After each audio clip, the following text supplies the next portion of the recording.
Robert, son père était épicier, là. Ben, ils ont subi ça, eux autres, l'expropriation. Des gens qui étaient là. Il était sur Notre-Dame, lui. Ben oui, mais Le ça. boucher, là. Oui, c'est ça, le Oui, boucher. oui. Oui. Lui, c'était pour le Oui. tunnel. Lirette? Non. Pas Lirette? Ben, ils étaient dans le temps aussi, il était ouais, exproprié lui aussi. ouais, Puis oui. monsieur Robert, qui était aussi, il était sur la rue, Je sais que Marcel en pas loin parle du de docteur, Robert. j'étais parent avec le don, oui, mais c'est pas les mêmes, ça. Ça, l'autre, il y avait deux sœurs, puis lui, Monique, et puis, je sais pas quoi son autre nom à l'autre, là. Et puis, il y avait, mais les maths, Ah oui. tu sais, les maths, là, on a des... qui c'est qui l'a amené, Mme Matt? Là? C'est la fille Matt était mariée avec un Allard, avec Armand Allard. Tu as connu ça, toi, Armand Allard? Ben, j'en ai connu plusieurs. C'était la première usine à s'implanter, la locomotive. Ah ouais. Ouais. J'ai lu ça dans un livre, je ne savais pas. Maillet a travaillé là aussi. Qui? Monsieur Maillet. Oui, hein? Oui, puis Jean-Guy aussi a travaillé là. Il travaillait avec papa. Ouais. Il allait voir papa dans Ah ouais. la chanson. Il me contait ça l'autre fois. Mais là, j'ai un problème technique. Bon. Ça sautille encore? Donc, bon, ben, je ne suis pas prête pour la caméra. Je casse le Kodak.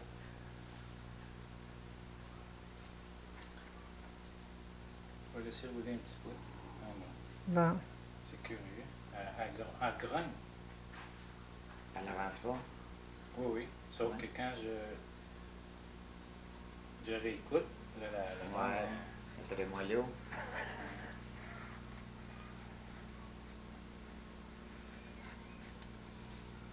C'était trop froid.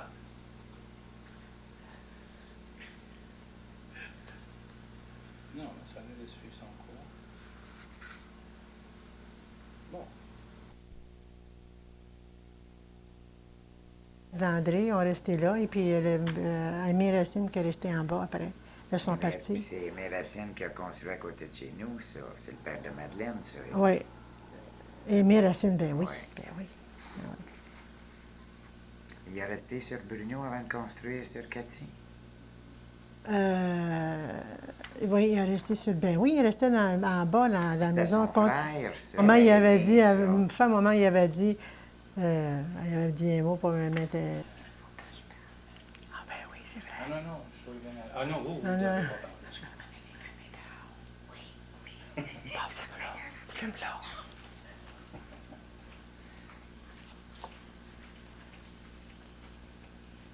Bon, mais Madame Attenberger, bon, on a dit tantôt, on va commencer, on va Oui, oui. commencer à parler quand vous êtes arrivé, ça a eu...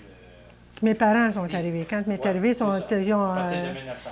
Oui, c'est ça. OK, fait, parlez-moi de votre père, Eugène Lavallée. Mon père, Eugène Lavallée, c'était un homme qui avançait en âge, naturellement. Il était jeune encore, mais quand même. Et puis, il s'est décidé de s'en venir travailler ici à Locomotive, mais c'était trop loin. C'était trop loin pour... puis il partait tard parce que son travail, c'était d'être ingénieur, chauffeur-ingénieur qui appelait dans le temps. Donc, il s'est amené ici et puis il a dit je vais essayer de me trouver quelque chose pour m'approcher de mon travail parce que c'était définitivement trop loin pour travailler toujours, parce qu'il arrivait là-bas chez lui et puis il était transi de froid, tout ça. Là. Donc, il vient pour voir pour une maison sur la rue Bruno avec son père. Son père était policier, alors il s'amène chez nous pour aller pour voir ça. Et puis, papa, il n'était pas décidé, il ne trouvait pas ça à son goût, puis il demandait quand même assez cher, tu sais, c'était toujours cher. Malgré que c'était la campagne, c'était cher quand même. Donc, il y avait un logement qui faisait leur affaire, puis c'était à louer. Il m'a dit, bien, pourquoi que je verrai après. Alors, définitivement, il s'est intégré au 32 Bruno. Dans le temps, c'était le 32 qui était le 348 après. Et puis, c'est-à-dire que là, ben, la locomotive lui a dit, si, M. Lavallée, si vous voulez, on va vous payer des études pour aller à l'université pour faire ça. Donc, papa, ben, il était accepté parce que c'était quand même un homme qui était, tu sais, on pouvait avoir confiance avec lui, tout ça. Donc, il a fait ses 3 ans d'études et puis à chaque année, il fallait qu'il passe des tests pour voir si c'était toujours correct parce qu'il y avait toujours du renouveau qui se faisait. Parce qu'au début, c'était avec le bois, le charbon, mais après ça, ça a été autre chose. Alors, ils ont décidé de déménager, de s'en venir ici sur la rue Bruno. Et puis là, bien, il y a toutes sortes d'aventures naturellement qui leur sont arrivées. Et puis, ma mère n'aimait pas trop ça. Parce que déjà, dans ce temps-là, il y avait la Weaver Coal, et puis ça faisait quand même de la poussière. Parlez-moi de... La Weaver Coal. Disons que la Weaver Coal, c'est les gens de la rue Bruno, tout le monde travaillait là. Ils ne pouvaient pas se plaindre tellement de la poussière parce que les gens travaillaient tous là. Il y avait le déchargement du charbon. Et puis, c'était emmené sur des... puis là, c'était envoyé... Moi, ce que je me souviens, c'était envoyé dans des trucs là, par des convois. Puis là, ça se défaisait, puis ça allait par le bas. Et puis, là, ça s'amoncelait, ça, on disait des tas de charbon, des amoncellements de charbon. Et puis, c'est dans ça qu'ils travaillaient. Donc, lui, pas mon père, mais mes frères ont travaillé là-dedans par après. Donc, ils se sont dit, ma mère ne voulait pas rester, mais ils sont décidés de rester toujours parce que les enfants étaient bien, c'était la campagne, il y avait un petit lopin de terre. Parce que les gens, à ce moment-là, ils ont dit, Monsieur Lavallée, on va vous donner un morceau de terre. Parce qu'il n'y avait rien, il n'y avait absolument rien. Nous autres, il y avait dans la rue Cassé, il y avait seulement une rue au coin de la rue, puis 2 rues sur la rue Belle-Rive. Et puis, après ça, il y avait à peu près 22 rues, je pense, 22 maisons. Et puis là, ben c'est ça, ils ont continué à habiter là-dedans. Et puis, ben, ça, c'est en 1921 qu'ils sont arrivés. Et puis, ils ont resté là. Et puis, il y a eu, naturellement, il y avait toutes sortes de choses parce que les gens, là, il y a eu aussi la crise qui est arrivée en 28. Et puis, il y a eu l'inondation qui est arrivée aussi en 28. Donc, à ce moment-là, là, ça a été pas facile parce qu'il y a eu la crise qui est arrivée avec ça. Mais comme il y avait tous des petits lapins de terre, nous, on avait des poules, on avait des pigeons, donc on avait les œufs qui compensaient. Et puis, je sais que mon père il avait une ligne dormante. Puis il n'était pas juste lui qui avait ça parce que le monde, il fallait qu'il se nourrisse, là. Il n'y avait pas le choix. Il n'était pas riche, là. C'était secours direct et tout. Donc, parlez-moi du fleuve qui a été bien utile pour les gens pendant cette période-là. Oui. Disons que le fleuve, c'était une période de survie pour nous. Parce que mon père, le matin, il arrivait de son travail, parce qu'il travaillait la nuit, il arrivait de son travail, il allait chercher, il partait avec son embarcation, parce que c'était à rame dans le temps, il n'y avait pas c'était pas motorisé. Il traversait de l'autre côté, puis il allait chercher. Il y avait des anguilles, il y avait des dorés, il y avait des brochets, il y avait des barbottes, il y en avait moins. Mais c'était plutôt, il y avait des escargots, les gros, les esturgeons, les esconopelles, là. Et puis ça, bien, ça donnait aussi du caviar, parce que les œufs de ça, ils faisaient du caviar avec ça. Donc, on était alimentés comme ça. Et puis ensuite de ça, bien, c'était le temps des grenouilles. Quand c'était la chasse des grenouilles, bien là, il allait aux grenouilles. Et puis, mais ça, c'était un petit peu plus tard, parce que ça, je me souviens, par exemple, mon frère, il allait à la chasse aux grenouilles, il allait aussi la chasse au canard. Il y avait des choses, là, des caches, puis il allait au canard. Et puis ça, bien, ça apportait encore des choses aussi à manger. Il y avait des petites genres de sarcelles, je pense aussi, qu'il y avait à ce moment-là. Donc, c'était notre survie à beaucoup de gens. Puis, en plus de ça, ça n'a pas été juste la survie pour le manger, c'était la survie pour le chauffage. Il y avait des billes de bois qui descendaient, des grosses billes de bois qui n'étaient pas arrêtées. Et puis, bon, bien, là, ils allaient chercher ça, des hommes, plusieurs ensemble. Ils allaient et puis ils montaient les bio. Et puis après ça, c'était la découpe de bois. Puis ça, chez nous, ça se faisait dans notre cour. Je me souviens parce que moi, je ne pouvais pas aller au bord de l'eau, là, c'était défendu. Et puis là, ça semblait, là, il y en a qui faisaient leur coupage de bois. Puis après ça, bien, c'était fendre le bois, puis mettre ça, puis là, ils séparaient ça, les gens. Donc, il y avait beaucoup de choses qui se faisaient comme ça en compagnie. Et puis les voisins du haut, nous autres, je sais qu'il y en avait d'autres aussi qui faisaient la même chose que nous, tout dépendant du travail qu'ils pouvaient avoir à ce moment-là. Et puis c'était un petit peu ça. Puis après ça, bien, c'est sûr que pendant ce temps-là, tous les gens ont connu ça, là, en fait. Que ce soit dans le village de Longue-Pointe, ils allaient aussi dans ces choses-là. Il n'y avait pas seulement que nous qui allaient. Mais il y avait beaucoup d'échanges qui se faisaient, parce qu'il y en a qui avaient des pommiers, il y en a qui avaient des poiriers, des fraises ou des choses, puis les gens s'échangeaient, puis ils faisaient pas juste des tartes, ils faisaient des conserves aussi avec ça. Puis avec les jardins, c'est la même chose, avec les haricots, avec les tomates surtout, avec des betteraves, avec les carottes, ça se faisait, ça. Puis à un moment donné, un petit peu plus tard, bien là, ils le faisaient pas eux-mêmes, ils le faisaient faire par des gens qui faisaient la cannerie, là. Ça s'est fait aussi comme ça. Est-ce qu'il y avait une cannerie près de... Non, la cannerie qu'il y avait, c'était peut-être dans les années 40, je dirais, là. Parce que la cannerie, c'était un monsieur qui avait ça sur la rue... voyons... La rue Mercier. Et puis, Mercier puis La Fontaine, je pense, dans ces coins-là. Et puis là, bien, les gens emportaient leurs choses, et puis là, ils faisaient leur canage, puis allaient chercher leur canage. Puis c'était moins de travail, là, parce que toutes les confitures qui se faisaient, puis tout ça, moi, je me rappelle de ça. Je me rappelle bien, là. Ma sœur, elle avait 10 ans de plus que moi, donc elle aidait beaucoup à ça. Hein. Moi, j'étais la petite, là, la petite tenante. OK. Le fleuve, ça a beaucoup aidé les gens au niveau de la pêche, de la chasse, les jardins, les espaces, le chauffage. Oui. Mais c'était aussi un lieu de loisirs en été puis en hiver. Oui. Oui. Ça, les lieux de loisirs en été, c'était les gens, comme nous, on était isolés de la paroisse parce que nous autres, on disait des fois, on reste au 3e rang. Parce qu'il y avait la rue Saint-Malo, Boucherville puis Bruno. Donc, à ce moment-là, tu sais, on était complètement... On a toujours été isolés. Et puis, les gens, on allait à l'école, puis c'était loin pour nous. Je me rappelle, moi, là, je dînais à l'école parce que c'était trop loin. Et puis, à ce moment-là, c'est sûr que nos grands frères, les parents, ils nous faisaient des patinoires. Même chez nous, on avait un croquet, puis on avait une petite patinoire, la grandeur du croquet, puis on pouvait aller s'amuser, patiner là-dessus. Moi, je me rappelle, j'avais des patins. Je rentrais, mes souliers avaient dans des patins. Et puis, j'allais patiner. Puis je patinais sur les bottines tellement que ça ne faisait pas, là. Mais je faisais ça pareil, puis je m'en contentais parce qu'il n'y avait pas d'autre chose. Fait que vers l'âge des 8 ans, là, j'ai eu des bons patins. Là, je te dis que je patinais, là.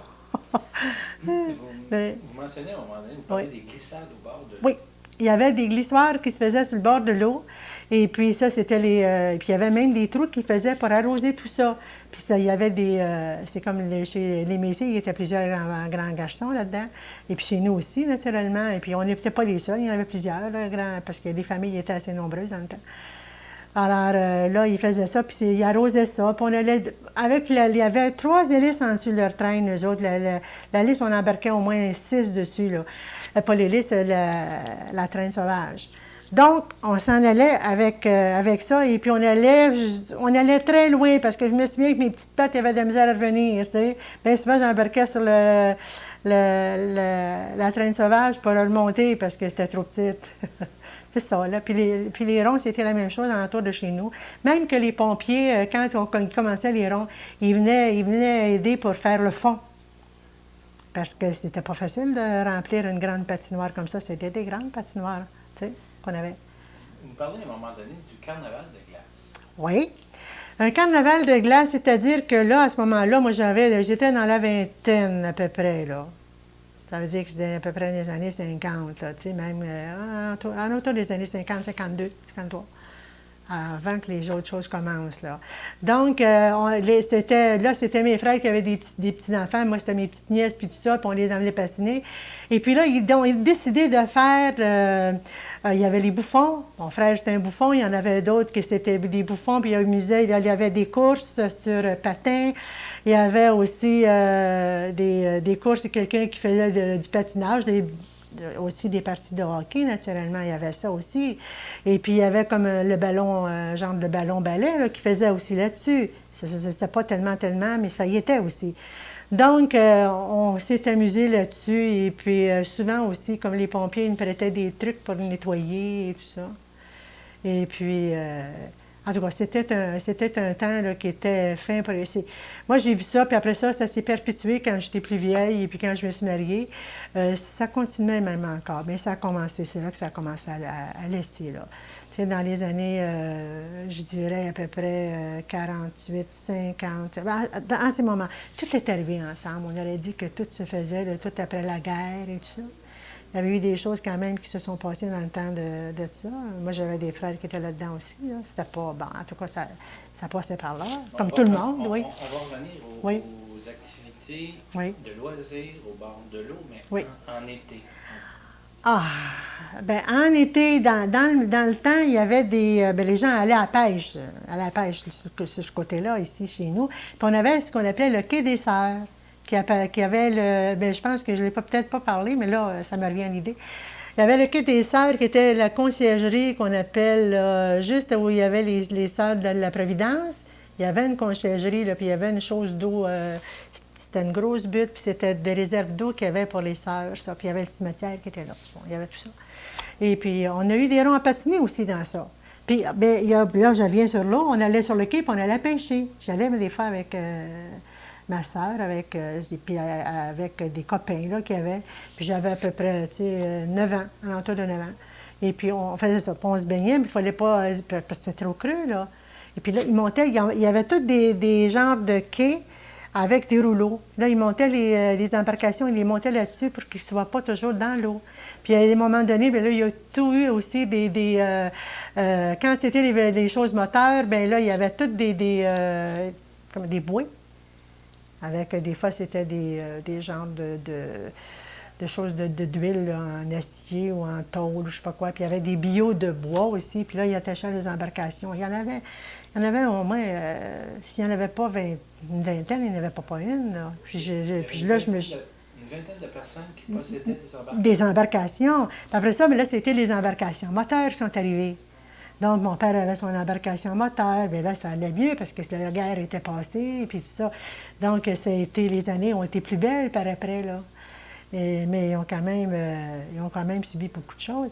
Mais là, on allait de l'autre côté, on traversait de l'autre côté. On allait à la planche de sable. Puis c'était les gens qui entretenaient ça. Puis on traversait moi, j'avais, à un moment donné, quand j'avais une vingtaine d'années, j'avais un petit yacht blanc. Et puis, mais je partais jamais toute seule. Je partais, on pouvait le mener par en avant, là. Puis il y avait la petite chose moteur en arrière. Mais j'allais toujours avec quelqu'un. En arrivant du travail, je partais, puis ma mère elle me faisait un petit pique-nique. On s'en allait pique-niquer de l'autre côté. Là, on allait faire la nage, puis tout ça. Puis on avait des amusements là-bas, c'est sûr. Mais ça, c'était sur la petite plage de sable. La petite plage de sable, de l'autre côté, c'est où? C'est juste un petit peu, c'est en face, que je dirais, de la River Cole, là. Un petit peu en montant. Mettons la Gibson. Un petit peu plus haut que la Gibson. Donc, il fallait monter comme ça, puis après ça, piquer de l'autre côté. Parce que avant de faire ça, les gars, là, mes frères, tout ça, il n'y a pas juste mes frères, ils traversaient le fleuve, ils partaient de Vio pour traverser le fleuve à nage. Puis là, ils arrivaient dans les îles de l'autre côté, là, comme l'île, je dirais, l'île peut-être Sainte-Thérèse ou quelque chose, mais oui, il y a le pont-tunnel, mais un petit peu plus loin. Ils arrivaient là aussi. Ça, c'était des choses qu'ils faisaient.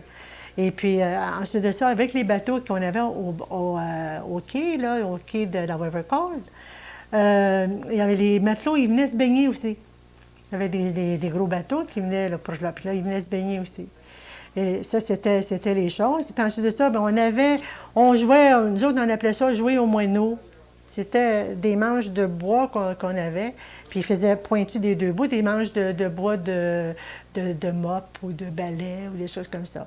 Et puis là, bien, on pesait là-dessus, puis on faisait un battage du moineau, puis il fallait faire des grands pas pour faire quand avec tant de pas, bien, il fallait que l'autre fasse la même chose pour être cas. C'était un jeu comme ça. Il y avait les jeux aussi, ça jouait au baseball. On a eu un tennis aussi dans les années 50, on a eu un tennis. Et puis, disons qu'il y avait nous autres, au croquet chez nous, il y avait beaucoup de monde, là. Les gens, des fois, ils venaient jouer chez nous. Et puis, des fois, mes frères, ils mettaient la zizanie parce qu'ils étaient moins bons que les autres. Il y en avait un Maurice Simard. C'était... Mon papa, il l'appelait son petit prodige. Il jouait comme des grands, comme les grands. Et puis, quand tu se faisais battre, mon frère, il ramassait. Maman disait, non, non, pas de chicane, là. Tu les laisses les boules, puis tu t'en vas. Quand tu seras de bonne humeur, tu reviens jouer avec les autres, mais tu n'es pas pour les déranger parce que c'est toi qui fais la bisbille, là, tu sais. Mais vous dites Oui. que c'était très populaire. Oui. Est-ce qu'il y avait c'était des gens du reste du village qui venaient jouer? Oui, il y avait des gens oui, il y avait les Simard, la famille Simard qui venait, qui restait sur la rue Saint-Just. Ils venaient aussi jouer au croquet chez nous. Puis il y avait des gens parce qu'à un moment donné, on a gagné la coupe pendant 12 ans, une coupe internationale là, de la coupe de croquet. Ils ont gagné ça pendant 12 ans. Donc, ça amenait du monde, ça faisait du bruit aussi. Il faut dire que ça faisait quand même du bruit. Parlez-moi des levées de soleil sur le fleuve. Ah, mon Dieu! Ça, on a eu des levées de soleil. Ça, c'était quasiment tous les matins. Nous autres, on était à la recherche de ça. Toujours vers le lever du soleil, puis on avait juste à peine d'aller sur le bord de l'eau, puis on voyait ça. C'était superbe. On a eu des levées de soleil et c'était extraordinaire. Et puis, on a eu des couchers de soleil aussi. Parce que nous, c'était comme si c'était pas construit. Il n'y avait rien de construit. C'était les sœurs avec leur terre qui étaient tout alentour de chez nous. Donc, c'était pas construit, ça. Puis, à ce moment-là, on voyait coucher le soleil. Moi, je voyais mes petites nièces, là, après ça, je disais, venez, on va regarder ça, venez voir ça. Puis là, je leur montrais aussi, pour des petites bébites qui avaient peur de ça, épouvantable. Puis à un moment donné, ils prenaient des araignées, puis les ôtaient les pattes, puis tout ça. Mais disons qu'ils venaient voir avec le puis là, ils disaient, bien, tu vois les beaux cumulus, là, regarde ça, à un moment donné, là, quand c'était tous des petits, mais là, ça va apporter du mauvais temps, ça apportait du mauvais temps. Puis bon, ils retenaient ça, les enfants, puis ils aimaient ça, ils montaient, puis ils venaient voir Tante Germaine. Puis ça, c'était un autre moment, là, c'était un petit peu plus loin, là. Mais disons que ça a continué avec les petits-enfants chez nous. À avoir le jardin et puis à avoir le tennis puis tout ça, ils ont des choses. Puis après ça, mais là, les autres, ils pouvaient aller plus loin parce que nous, dans notre temps, on ne pouvait pas partir puis retourner dans le coin de l'école pour aller jouer au parc. C'était pas possible, on était trop petits, c'était trop loin. Et puis, on ne pouvait pas. Donc... Vous allez me parler de ce que votre père vous disait... Ah oui, ça, j'étais toute jeune et puis papa, il m'amenait sur ses épaules, il montait sur ses épaules et puis on allait jusqu'au bord de l'eau, c'était pas loin parce qu'on était à la 3e maison du bord de l'eau. Donc, là, il m'amenait puis il disait, parce que c'était beau, avec les couchers de soleil qu'on avait, c'est sûr que, et puis on regardait passer aussi les bateaux aussi, il y avait beaucoup de bateaux qui passaient, puis les bateaux qui allaient au Saguenay, là, le Québec, le Saint-Laurent, et il y a les autres aussi, il y en avait le Saguenay, je pense. Alors on regardait passer ça, il y avait des vagues, puis on allait prendre ces vagues-là. Et puis là, bien, il disait, tu vois, là, regarde là-bas, là, les monts qui sont là. Et puis il dit, regarde aussi là-bas l'église que tu vois, là, aujourd'hui, c'est la cathédrale de Belleuil. Puis il disait, là, il a dit, ils sont là pour se laisser admirer. C'est des vieux monts usés, ça, puis ils sont là pour se laisser admirer. Regarde comme c'est beau. Et puis il disait, personne ne vous enlèverait ça. Personne ne vous enlèverait ça. En fin de compte, bien, c'est ça. Même j'ai vu passer le R100 chez nous aussi, là. On voyait passer ça, le R100, parce que c'était... Puis il passait le soir, là, chez nous, puis ça passait juste près du fleuve, près de au-dessus de chez nous, ça passait, ça. Puis aussi, et puis mon père, naturellement, c'était un poète. Franchement, là, des fois, moi, j'ai des choses qui me restent de lui. Et puis, papa, c'était un homme tout simple, mais c'est un érudit. Il a appris beaucoup de choses par lui-même, malgré qu'il a fait son université quand même pour apprendre, pour faire son travail et tout ça. Il aimait beaucoup ça. Puis papa, lui, c'était dans... Moi, ce que j'admirais dans mon père, c'est que c'était aussi, je dis ça en surplus, là, il était un as des mots croisés. Lui, tu pouvais pas... C'est rare qu'il finissait pas les mots croisés. Bon, c'était un as là-dedans. Puis quand moi, j'allais à l'école et tout ça, puis mon père, je disais... J'ai demandé pour tel pays, mon papa, montre-moi aussi que France, ou qu'il y a l'Italie, ou les États-Unis. Là, il me montrait, c'est là, c'est là, c'est là.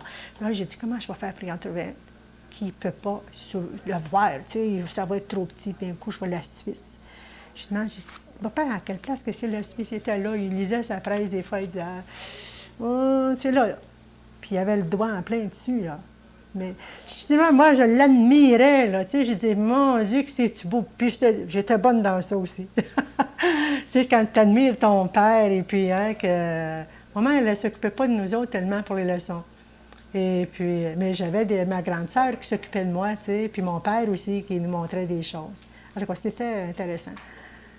Vous allez me parler maintenant, c'est ça, là, les années 50, Oui, la modernisation, oui, jusqu'aux années 60. jusqu'aux années 60. C'est ça. Les années 50, disons que c'était des années c'est les années qu'on a fini avec... c'est les années, pour moi, de finition, c'est les années de mariage aussi, en 59. Et puis, disons qu'à ce moment-là, bien, si on était plus... il y avait des choses qui se faisaient, mais moins, là. Parce que les gens étaient mariés, les grands étaient mariés, puis bon, ils n'étaient plus là pour faire les sauts, excepté que mon frère. Nous autres, on en avait toujours parce qu'il y en avait quand même qui étaient restés. Mais c'était plus la même chose, là, tu sais. Bien, on avait vieilli aussi, là, tu sais, là. Fait que ça changeait. Et puis, mais il y avait toujours des gens qui s'en venaient, puis qu'on avait des cousins, des cousines qui venaient patiner, puis qui venaient manger chez nous, là, tu sais, le soir, là. On faisait des anciens poêles qu'il y avait encore. Et puis, ils faisaient des rondelles de patates sur le dessus du poêle. Maman disait, vous allez me nettoyer ça comme il faut après. Mais tu sais, il y avait encore le monde qui venait. Et puis, ça a toujours continué parce que je sais, moi, j'ai pas eu connaissance de ça aussi.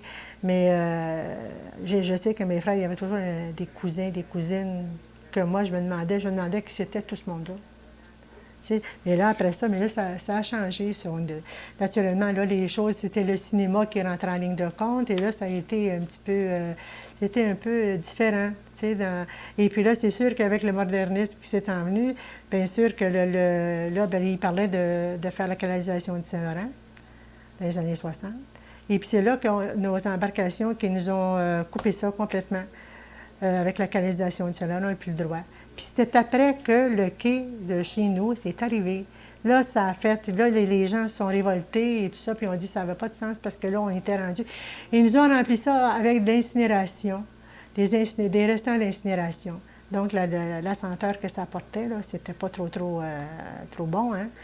Et puis, je sais que Mme Michaud, elle avait sa maison près de l'eau, et puis là, il y a les rats qui arrivaient chez elle, là, pas loin de chez elle, tu sais.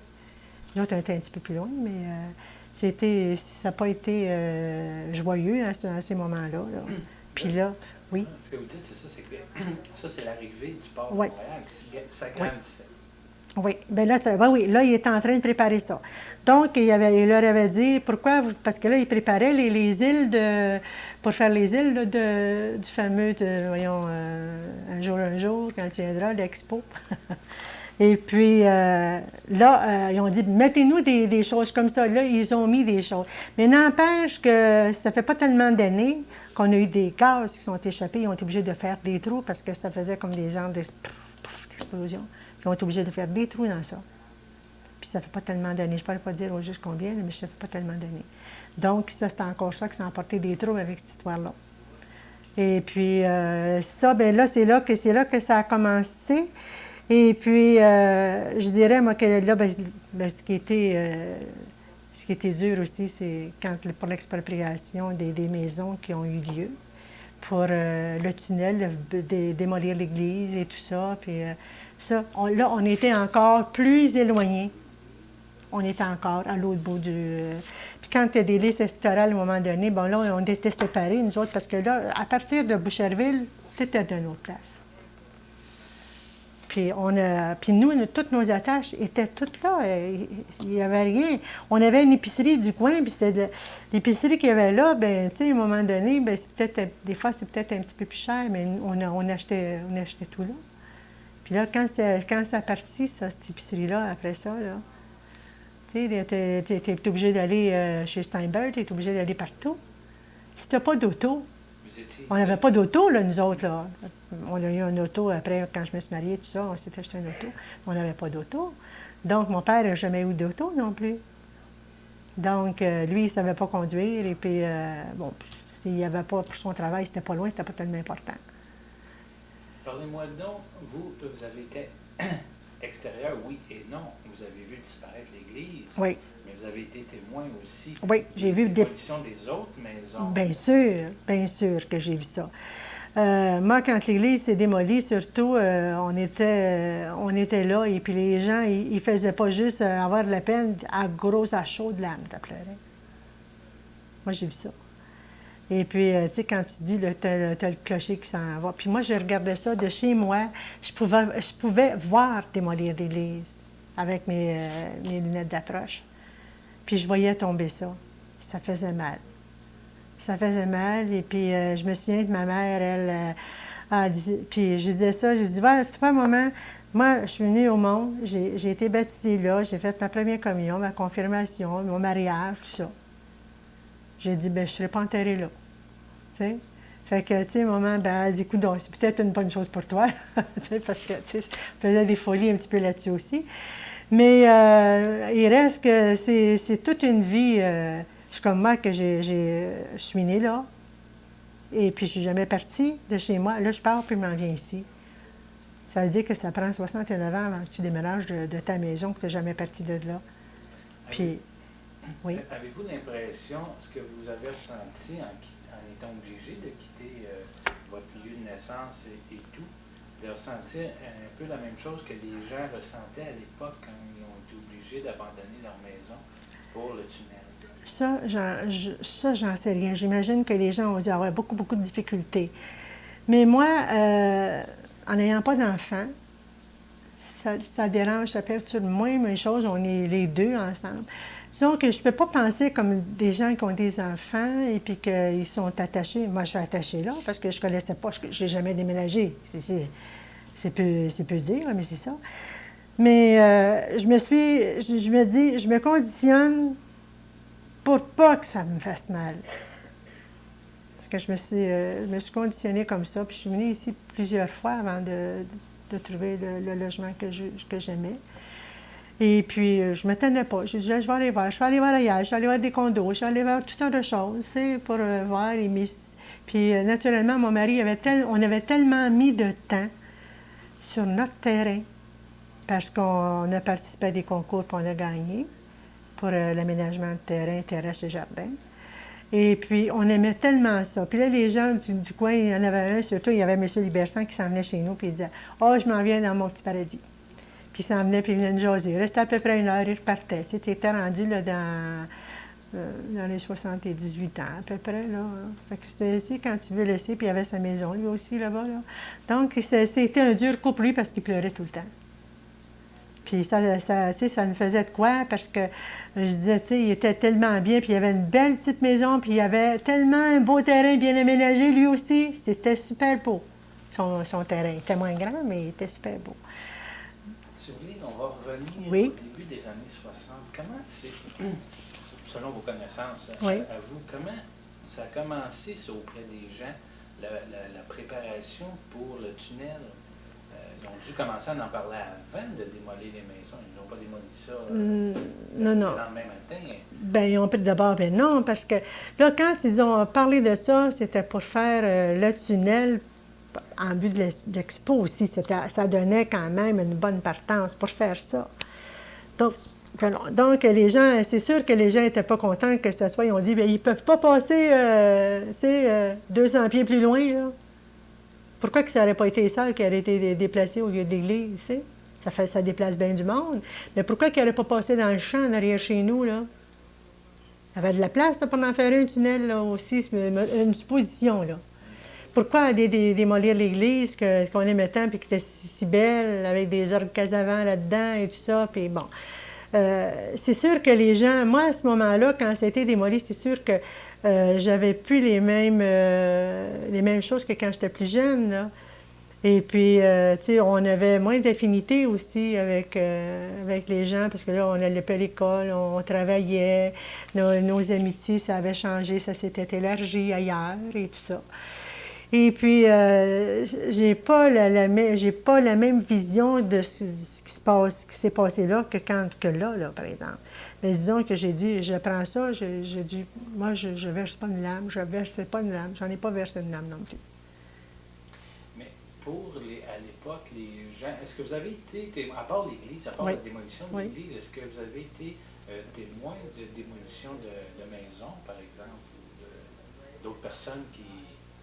Parce qu'il y a eu la rue, les rues Boucherville, Oui. Cour, je sais pas combien de rues, là, Ben 3-4 oui, rues, ah, certaines. oui. Ben oui, j'ai eu connaissance de ça, certainement que j'ai eu connaissance de ça. C'est bien sûr, quand on a vu étudier la petite rue Saint-Malo, là, puis tu avais comme le tennis qui était là, tu avais le jeu de croquet, tu avais des loisirs qui étaient là quand même, là. Et puis, ensuite de ça, c'est sûr que là, ben là, les sœurs, ils restaient là quand même. Mais disons que c'était plus vivable pour ces sœurs, pour les sœurs, là. Et puis, il y avait beaucoup de réparations à faire là-dedans, même qui ont fait une maison pour recevoir des gens qui venaient de d'autres pays, qui sont installés là à un moment donné. Mais ça, j'ai pas suivi ça. Tu sais, il y en a peut-être qui ont suivi ça plus que moi, là, ceux qui étaient plus près de moi. C'est comme je pense à Mme Chartrand, qui est Alice Rivet. Elle, probablement qu'elle aurait sûrement des choses à raconter de ça, parce qu'elle crescait dans la vieille maison des Chartrands, là, Marie Chartrand. Donc, elle aurait certainement... Et puis, je pense que je l'ai mis... Ouais, je l'ai mis. On voit tout ça. Ah oui, ça va être coupé, ça. Mais je pense qu'ils auraient beaucoup de choses à dire. Puis je ne l'ai pas rejoint, là, cette dame-là. Là. Bon, on va en parler. En tout cas, c'est ça. Fait que donc, pour cette époque-là, Oui. la démolition, Oui. le tunnel, ce que vous retenez surtout, c'est surtout la réaction des gens vis-à-vis de la perte de leur église.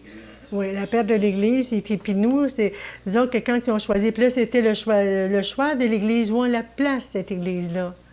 Il y avait des plus hauts aussi, il y avait des terrains qui étaient plus libres, plus hauts. Puis là, bien, il y en avait qui disaient « Ah, ça va être trop loin pour nous, ça n'a pas de sens, ceci, c'est ça. » Bon, mais il y a eu beaucoup de choses. Parce que naturellement, on allait à l'église, nous autres, on allait en face de Catélie, il y avait l'école, là. Je pense que c'était Saint-François d'Assise qui l'appelait aussi.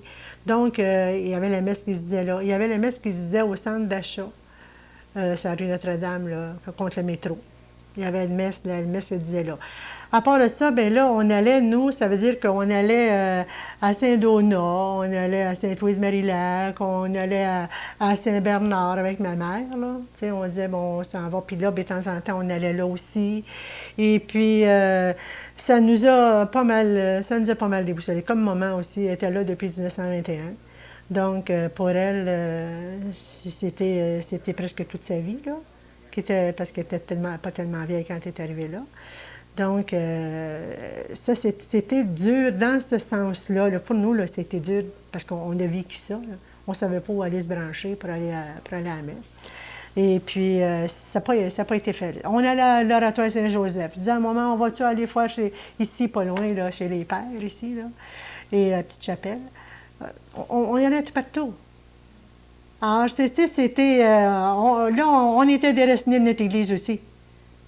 Puis c'est après ça, mais quand l'église s'est faite et tout ça, et puis...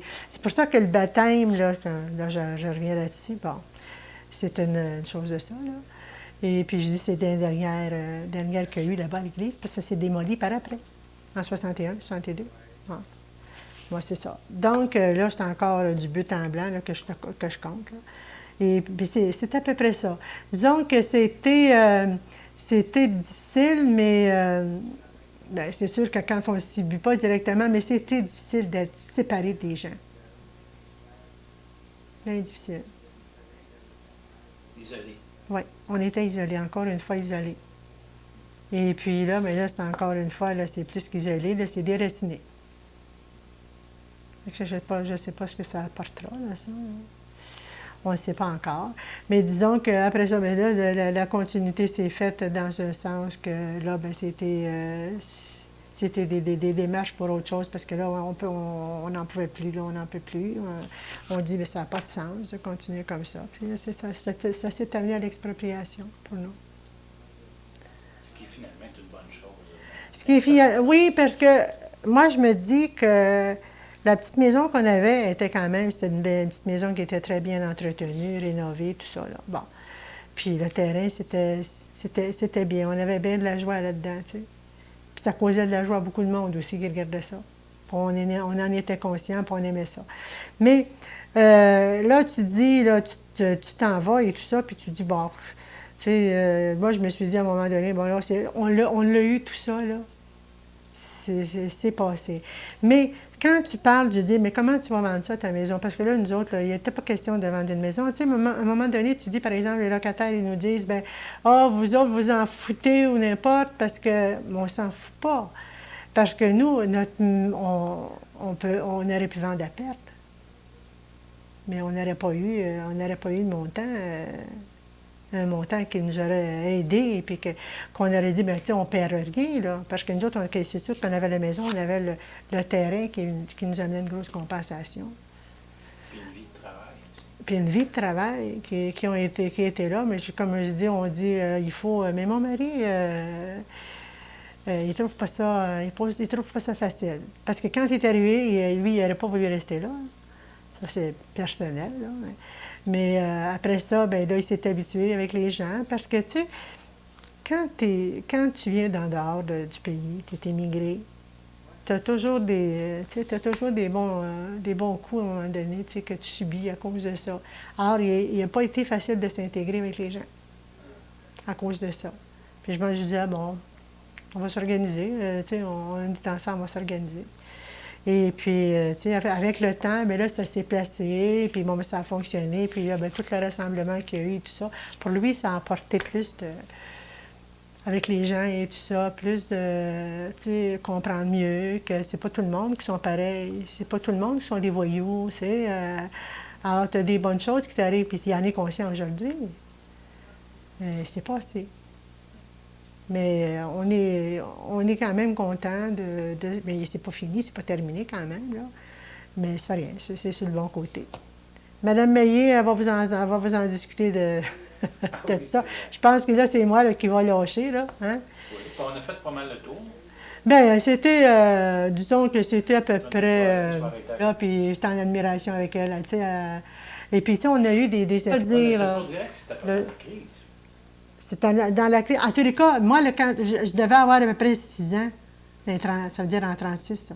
Là, j'allais chercher à la station de pompiers, on montait au 2e, puis je donnais le billet, puis il me remettait ça pour Madame Delorme. Ça avait l'air que c'était nous autres qui avaient du secours direct, mais on n'en avait pas. Mais puis j'allais y porter ça, puis elle voulait me donner un biscuit. Je disais, non, maman, elle ne veut pas que je prenne des biscuits. Elle ne veut pas que je prenne... Elle dit, si tu fais une commission, tu le fais gratuitement, tu ne prends pas rien. On était habitués comme ça. Fait que moi, de prendre des choses, c'était pas facile d'apprendre quelque chose. Parce que c'était pas conforme. Si tu rends service, tu ne veux pas avoir un type, tu sais. À un moment donné, en tout cas, c'est des choses comme ça. En tout cas, s'il y a d'autres choses, bien là, je ne sais pas.